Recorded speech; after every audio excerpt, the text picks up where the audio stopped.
Hello நண்பர்களே! எல்லாருக்கும் happy Sunday. So இதான் என் ஹஸ்பண்ட் வந்து எப்போவுமே பசங்கள அவங்க தான் ரெடி பண்ணுவாங்க. என் பையனையும், குட்டி பையனையும். பாப்பா வந்து அவளே ரெடி ஆயிப்பா. பிகாஸ் அவ பெரிய மனுஷி ஆயிட்டா. ரெடி ஆயிருவா. ஸோ ஆக்சுவலி நான் வந்து இன்னைக்கு தான் மெட்டி போட்டிருக்கேன். மெட்டி வந்து நான் ப்ரெக்னன்சில கழட்டுனது. பிகாஸ் எனக்கு கால் வந்து செம்ம வீக்கம் குடுத்துருச்சு.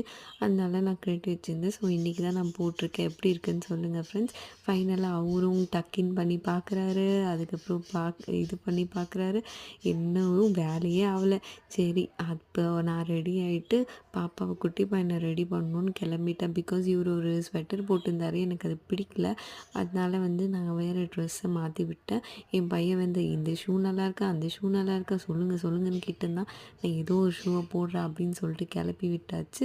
நான் என் பாப்பாவுக்கு வந்து லோஷன்லாம் போட்டு அவர் போட்ட ட்ரெஸ் எனக்கு பிடிக்கல. அதனால நான் இதை போட்டுட்டேன். இதை போட்டு இந்த ஷர்ட்டில் செம்மையாக இருப்பார். அதனால் அவரை ஸ்டைலிஷாக நான் வந்து சர்ச்சுக்கு கூட்டின்னு போயிட்டு அங்கே வந்து ப்ரைஸ் அண்ட் வர்ஷிப் எல்லாம் பண்ணோம். நீங்கள் சர்ச் போனீங்களா அப்படின்றத கமெண்ட்டில் சொல்லுங்கள். பாய்.